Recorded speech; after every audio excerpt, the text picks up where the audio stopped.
Alright, this is my D3 patch 2.3.0 Demon Hunter speed farming build. The purpose of this build is for speed farming in adventure mode. I find it's useful up through Torment 7 or 8 as long as you have enough good gear in the slots and are sufficiently skilled. First, I'll go over the gear because that's what makes this build possible. As before, this build is centered around the Danetta set, a pair of hand crossbows that convert Vault's discipline cost to hatred. This may rule out using some of the better bows that have become available in this patch, like Yang's Recurve, but we still do enough damage with multishot if we build right to farm the higher Torment settings. Pride's Fall and Cindercoat. Both of these are essential for the resource cost reduction. Pride's Fall gives us 30% RCR as long as we don't take damage, and Cindercoat gives us another 30% RCR for fire skills. Next, the Ring of World Grandeur lets us use Pride's Fall while still getting the full bonus for the Unhallowed Essence set. For the bracers, Reaper's Wraps for the resource restoration on picking up a health globe. In theory, it's also possible to use Strong Arm bracers here for the extra damage since Vault triggers knockback with the free rattling wall rune that it gets to Danetta's. Just make sure that whatever you decide, it has fire skills on it. For the rings, Focus and Restraint up your damage considerably. If you don't have a good Focus and Restraint, you can substitute something else in this slot, like one of the new Stones of Jordan that's fire type and gives discipline. Technically, the belt slot is open. I use Witching Arrow for the extra damage, but you could use Chrom's buff belt for the movement speed bonus it grants. The same goes for the amulet slot. Here I'm using Mara's Kaleidoscope because it's ancient and happens to have a lot of critical hit chance and damage on it. But you could use a Hellfire amulet or whatever suits your fancy, really. For the extra weapons slot, I use a Dead Man's Legacy quiver for the extra damage it does for multishot. If you don't have this quiver yet, you can use something like a Calamity to mark more enemies, or even Selenium, Thunder Fairy, or Yang's if you have them in the cube. The other thing to keep in mind is that in addition to critical hit chance, critical hit damage, you want as much resource cost reduction as you can get through your items and Paragon points.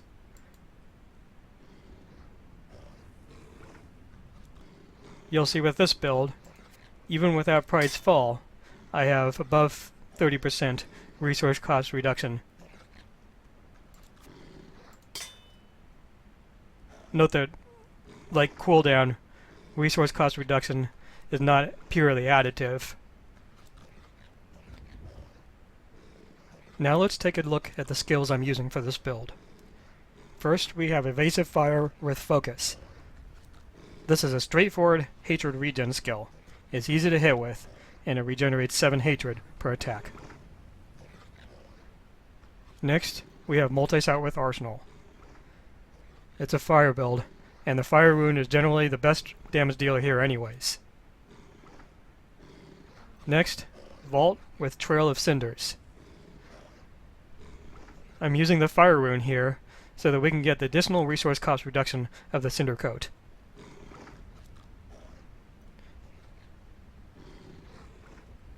Companion with Wolf Companion.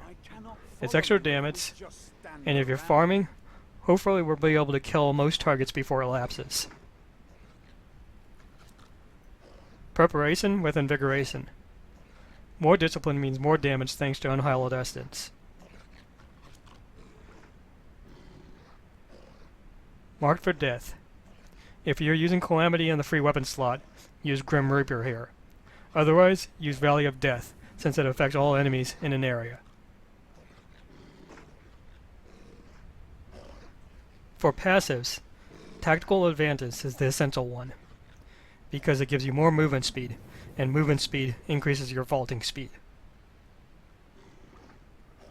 The other three, I'm using Ambush and Ballistics for extra damage with multishot, and then Blood Vengeance to regen more hatred when picking up a health globe. Finally, for the Horadric gems, I am using Zay's Stone of Vengeance for the extra damage it rains. And then Teguk, because I can build this up to the max just by vaulting around. So typically by the time I actually get to the encounter, this will be maxed out. And that's an extra 30% damage or so. And Bane of the Powerful, because it makes killing elites and bosses easier.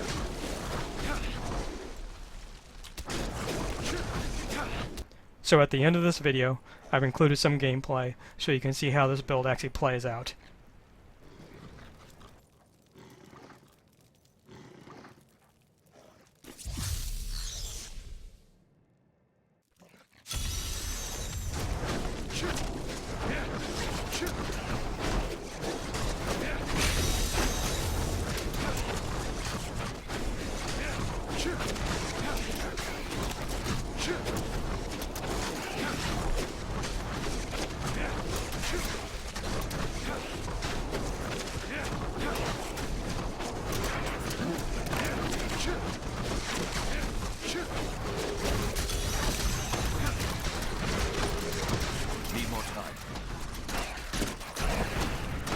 Just a taste.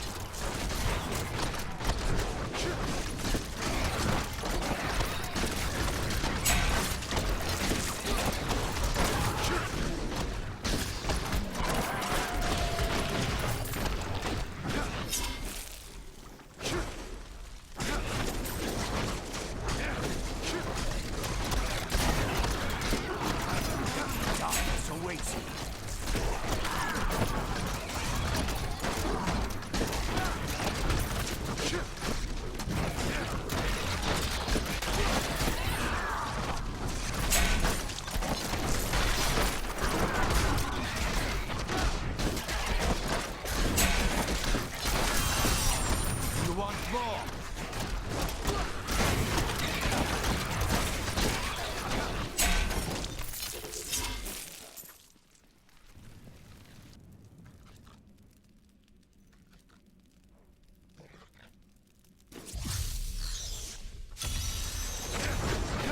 An ally has left my party, but my foes are weaker.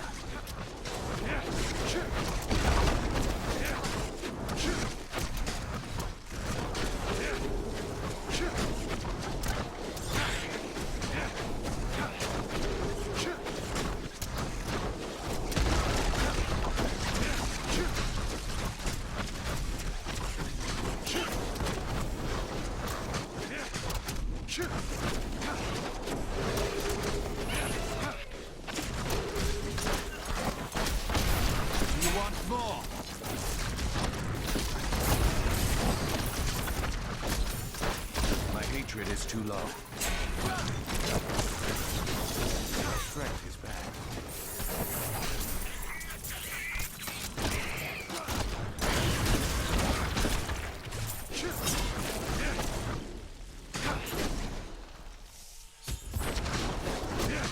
An ally has joined my party, but my foes gain strength. Challenge.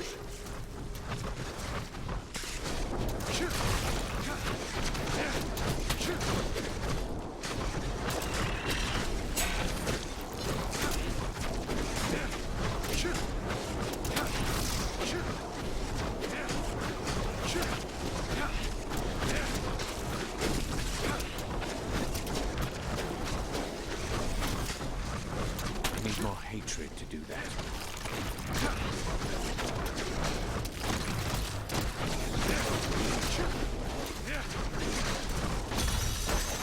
My hatred is too low.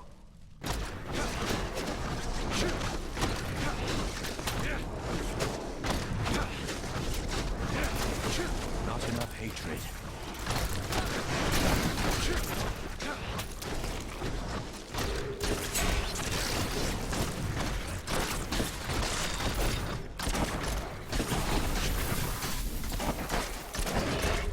Your fear betrays you.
your hatred to do that.